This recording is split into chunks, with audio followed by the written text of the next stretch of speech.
Hey guys, welcome to part 2 of my 4-part Instagram education series. I'm super excited that you're here because today we've got a big topic and I'm going to point out some of the mistakes that you might be making that are costing you followers and engagement. Okay, so if you're thinking that you're having a hard time growing your following or your engagement is sort of decreasing over time, then you need to watch to the end of this video because you're going to find out these 3 little things that you're doing that are making a big impact on your account. Okay, so we're about to dive into that, but first let me introduce myself. My name is Alex Tooby. If we haven't met before, I am an Instagram strategist and educator, and I've been teaching entrepreneurs just like you how to boost their business using Instagram through my Instagram courses.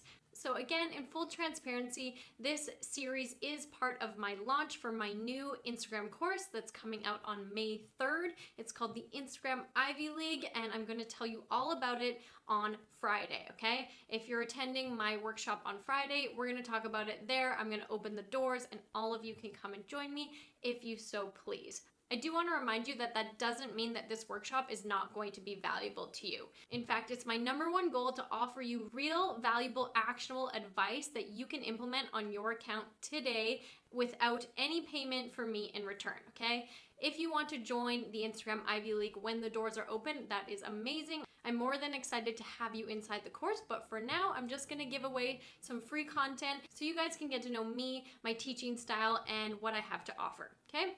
So depending on where you're watching from right now, there should be a chat either to the right of the video or underneath the video. If you are watching on Wednesday, May 1st at 9 a.m. PST or 12 p.m. EST, I am live in the chat and I am available to chat with you guys and make sure everything's going okay and answer any questions that you have. However, if you are watching this after that time, I will no longer be in the chat, but my team and I will be monitoring it for any questions that you might have, and we're going to collect all of those to answer them on May 6th when I do my live Q&A.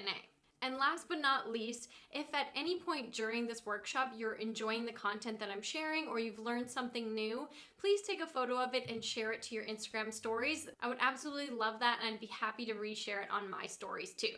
So with all of that out of the way, are you ready to get started? Great, let's do this.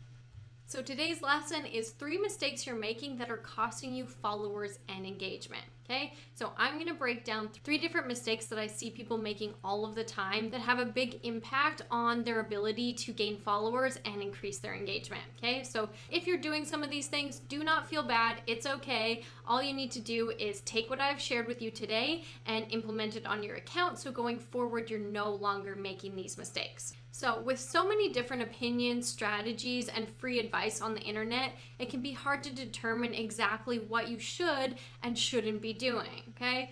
You're watching this workshop right now, but maybe yesterday you watched someone else's webinar, and maybe a day before that you were reading someone else's blog. There's so much information on the internet about Instagram, so it can become overwhelming. There can be a lot of different things that you hear and maybe even competing information. So I'm not trying to say that I am smarter or better than anyone else in this industry. All I'm going to say is that I'm teaching you from my own personal experience, okay? I've been able to build accounts to almost 500,000 followers, and I have an engaged audience that always interacts with me, tells their friends about me, and actually buys what I sell them, okay? So that's what I want for you, and my experience is tried and true. It is my own personal experience. It's not something that I've heard or gathered from elsewhere. It's all things that I have implemented personally, okay? I wouldn't share anything with you that I would not do on my own account. So with that said, my mantra is to keep things simple, okay?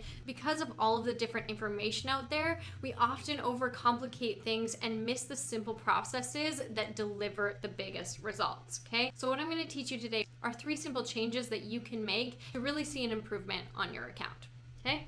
So the first mistake that you might be making is you're posting too much or not enough. It's really important that you get this right, okay? If you post too much, 1, you're gonna stress yourself out. 2, you potentially are overwhelming your followers. And 3, the quality of your content is probably not very good.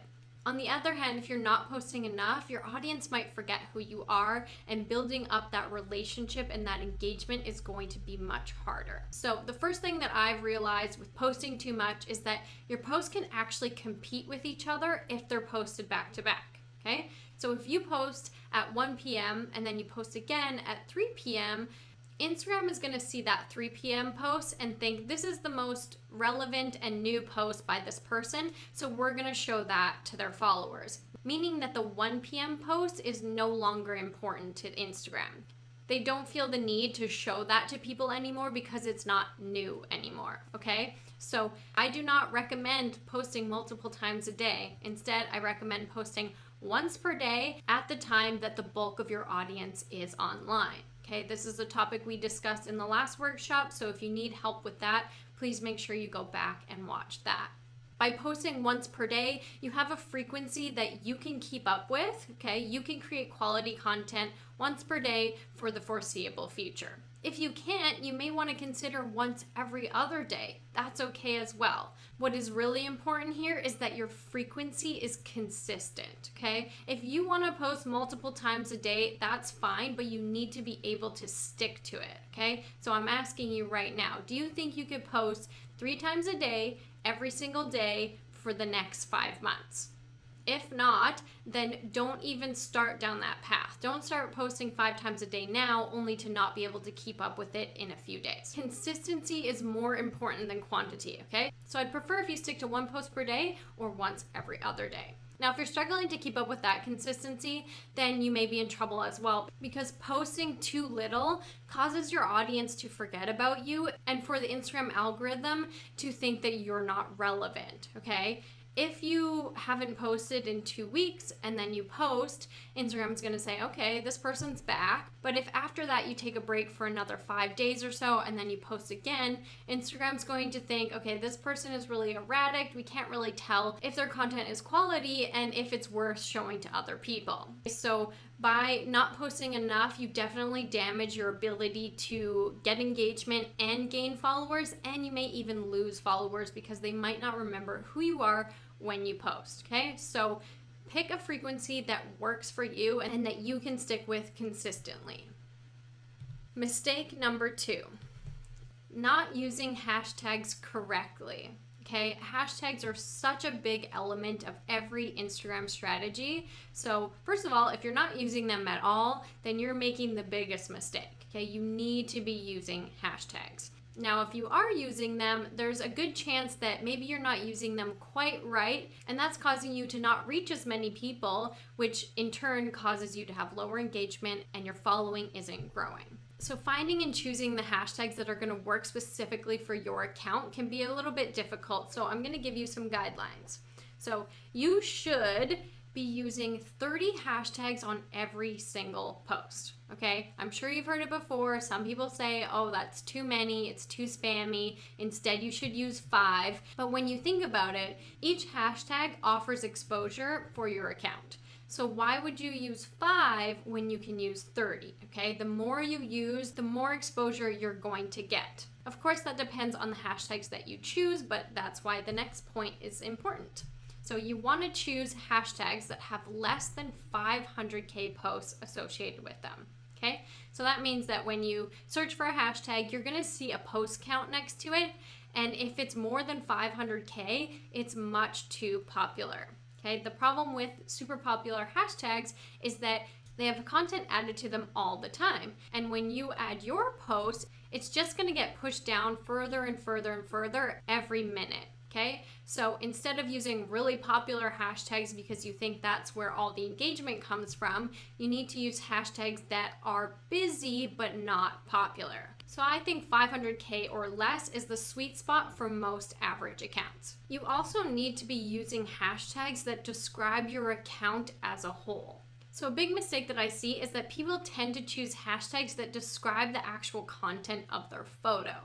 The reason why I don't want you to do that is because hashtags are how people find your account, okay? So if I took a picture of me at the beach and I hashtagged #beach and someone was looking for #beach and then they saw my photo, came to my feed, they'd realize pretty quickly that my account is not about beaches, it's not about travel, it's not about warm weather. In fact, it's about Instagram marketing, okay? So you want to make sure that your hashtags are closely connected to the content that you share on your account so that when someone ends up there, they're not going to be surprised, okay? You want to take out every element of surprise and instead make it really obvious. If I hashtag my photo, hashtag Instagram tips, and you come to my feed, you're not going to be surprised. You're going to say, great, this is exactly what I was looking for. So even though it's tempting to tag what's in your photo, you need to instead use hashtags that describe your account as a whole. So don't feel weird about hashtagging things that aren't actually in the photo, because this is what's going to bring the right people to your account. Okay, so that's super important and it shouldn't be missed. And the last thing you should do is switch your hashtag sets regularly to avoid seeming spammy, okay? And this is spammy in the eyes of Instagram. Lately, they have become very sensitive to actions that are repeated often. So if you're always using the same hashtags on your photos, Instagram may see that as spammy. So what I suggest you do is collect a lot of good hashtags, separate them into sets of 30, and then cycle those through your photos to appease Instagram. And before we move on to mistake number 3, I wanted to share a tool with you that I sometimes use to help me with my hashtag research. This site is called insta-worthy.com. When you go to it, you're going to go to the free tools tab and then hit the hashtag generator. And from here, you're going to be able to choose this keyword button. And then you can type in any keyword that relates to your account. Okay, so for me, maybe it's marketing. And then I'm going to hit generate. And this service is going to find hashtags that are similar to the one that I entered. So as you can see here, it came up with a ton of different hashtags for me. It also lists the amount of posts associated with them, so you can easily see if it's more than 500K or not. And you can also select them and then copy them to your clipboard so that you can put them on your next Instagram post. So this is a super helpful tool. This website does have a variety of other tools and services attached to it, but I am not endorsing any of those. I have not checked them out. All I have used is the hashtag generator. Okay, so this is just a great tool that you can use today to help you with your hashtag research. Okay, on to mistake number 3. Posting content that is irrelevant to your following and target audience. Okay, I see this every single day, and it is the biggest reason why you're losing followers. Okay, it's really, really important that when we state that our account is about something, so for example, it's about my jewelry that I make, and then I post something that doesn't have to do with jewelry, it's going to really throw people off. Okay, you have to understand that when people follow someone, that can be a big commitment for someone, and they have to really enjoy the account's content in order to make that decision. Okay, so if someone followed you because you were posting jewelry, and then all of a sudden you start posting about entrepreneurship or makeup or something like that, that can throw people off and it can cause them to unfollow you. Okay, so the most successful accounts on Instagram are the ones that have a very specific niche. Okay, this is what I noticed very, very early on in my experience with Instagram. When I first started my account, Men and Coffee, I decided that it was going to be strictly about men and coffee, and that's what led to the overwhelming success of that account. Okay, if it had been a broader niche than that, I don't think I would have been as successful. So the first thing you need to do is decide what your niche is. Okay, you need to get really clear on what it is that you want to focus on Instagram. Then you need to think about 1 to 3 different subjects that you could share on a regular basis. Okay, these need to be very complementary to each other. For example, if you're a fitness trainer, you're most likely to also talk about nutrition, and that is very complementary. It makes sense, and people who follow you are going to enjoy both those pieces of content, right? On the other hand, you don't want to post about fitness and also about relationships, because those are not similar enough. Okay, while there are people who might appreciate both, overall you want to have one strong focus so that people have a reason to follow you. Okay, so I'm going to show you some examples.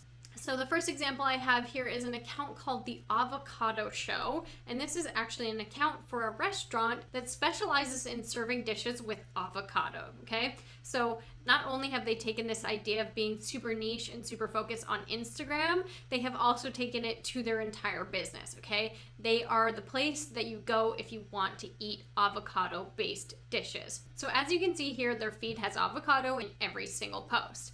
If I'm a new visitor landing on this feed, I know right away what this account's about. I know right away what I should expect, and I know if I follow them, I'm going to keep seeing avocados in my feed. If this account all of a sudden started posting chicken or like pork or something like that, I might be turned off. I'm probably gonna unfollow because that's not what I signed up for. I signed up for avocados. Okay, so that's why having a super strong niche is super important. Here's another account. This is Valerie Madison Jewelry. So as you can see, it's a jewelry company, but actually when I checked out her website, I realized that not only does she sell rings, she also sells earrings and necklaces and bracelets, but she seems to almost entirely post about her rings, okay? So what I believe is that she determined that her audience is most interested in the rings that she makes. So she decided that she's gonna post almost strictly about that. Now, I'm not saying that you have to be that strict. Of course, if you have a jewelry account, you should be able to post all different types of jewelry, but this is just an extreme example of where someone figured out what their audience liked and now is continuing to offer that and only that, okay? This is the best way to retain followers long term. And lastly, we have this account called The Minted Method. This is a mom blogger. She basically only posts photos of her and her family. So if I were to follow this account, I would do so because I'm interested in her parenting and I want to learn more about her family, okay? If all of a sudden she like divorced her husband and started posting about her blind dates or something, I may not be as interested anymore and I'll probably unfollow, okay? So this is just 3 reiterations of why it's so important to have a really strong focus for your account and to stick to it as good as you can. Okay, there's always room for a little bit of deviation, and if you have something that you really want to post that doesn't align with your focus, then 1, I suggest you open a personal account and post it there, or 2, post it on your stories where you have a little bit more leeway with what you're posting. But even on your stories, it is important to remember your niche and try and stay within it, okay? You just need that overarching topic that ties everything together, okay? So that's it. I know that was a lot of information. Let's do another recap to make sure that you don't forget anything from earlier on in the workshop. So the first thing that you learned is that posting too much is exhausting for both you and your followers, okay? Instead of posting multiple times a day, you should stick to 1 post per day. Again, if you can't post that much, try once every other day. The important thing is that you find out what frequency you can maintain on a regular basis, okay? The second thing you learned is that you need to max out your hashtags and make sure they're descriptive of your account as a whole. Okay, you need to be using 30, they need to have less than 500K posts associated with them, and they need to describe your entire account. Then lastly, you learned that you need to pick a niche and you need to stick to it. I hope I hit this one home hard because it's really important and it's the easiest way to have a successful account and it's the easiest way to retain your followers for the longest amount of time. So that's it for this lesson, you guys. I hope you learned something new. I hope that you enjoyed this workshop, and I hope you're excited for the next one, which is happening on May 3rd, again at 9 a.m. PST or 12 noon EST. And this one's all about 4 ways to boost your engagement and your followers in less than 5 minutes. Yes, I'm going to give you 4 real actionable things that you can implement in less than 5 minutes that are going to drastically improve your following and your engagement. Okay, so if you're excited for that, then you need to show up May 3rd. And also, as I've mentioned, that day is the launch date for my new course, the Instagram Ivy League. Okay, I'm super excited to share this with you guys. Again, if you've been loving these workshops, then you're absolutely going to love the Instagram Ivy League because it's this on steroids, okay? So much more information, so many videos, so many workbooks, etc. I'll tell you all about it on May 3rd, okay? So I definitely hope to see you guys there. Thanks again for showing up today. I appreciate you, and I'll see you next time.